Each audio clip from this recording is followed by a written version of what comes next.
Vice Chair who has alluded to it.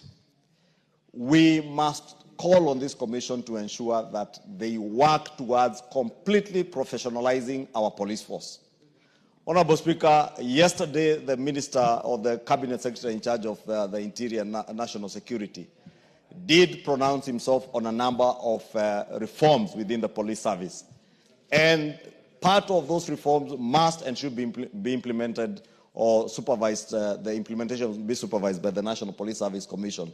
And I want to call on these nominees as they join the commission to ensure that these reforms are implemented fully, that they professionalize our police force and support our police officers, because Honorable Raso has said it, and I know he came from the uniformed forces.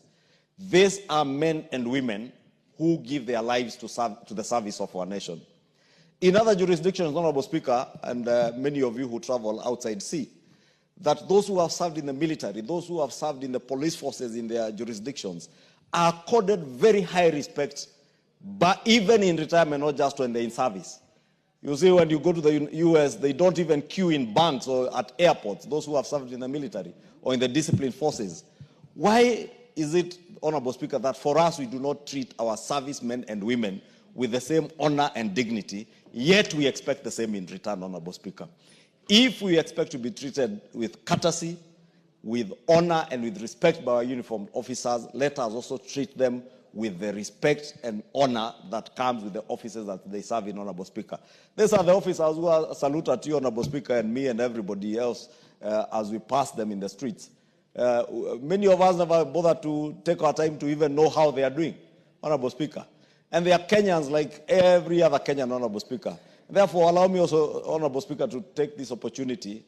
As much as we condemn excessive use of force by any officer, Honorable Speaker, and Honorable Speaker, to state that whatever happens, Honorable Speaker, in a country that has the rule of law at the core of its operations, Honorable Speaker, is something that this House must pay attention to, Honorable Speaker.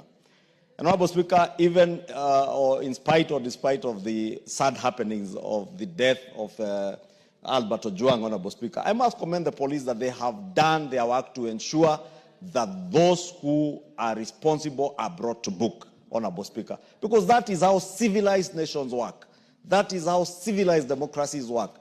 That you allow investigative agencies to do their work, take action against those who are seen to have been involved in one way or the other in breach of the law, Honorable Speaker. But also in the same light, Honorable Speaker, even as we condemn the excesses of a number of officers, because it is not all officers, Honorable Speaker. It is a few officers. Just like, Honorable Speaker, even in this House, we are not all angels.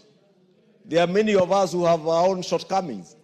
And therefore, in every institution, Honorable Speaker, even within the police force, there are officers who will have excesses, and the law must be allowed to take its course, Honorable Speaker.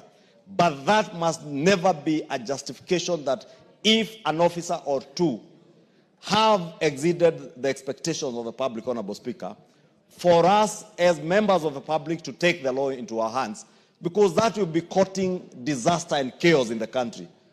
I have seen activists in the streets, Honorable Speaker, touting policemen, an armed police officer, and you are touting them. I saw somebody, Honorable Speaker, the other day in Nakuru, brandishing a machete at an armed police officer, and I must take this opportunity, Honorable Speaker, to commend that officer in Nakuru who was being taunted with a panga.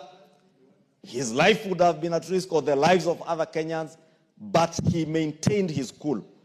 That is the kind of spirit we want to see, Honorable Speaker. But we must also speak to our people. We must also speak to the public that let us also treat our policemen and women with respect, with honor, and with the dignity that they deserve. Honorable Speaker,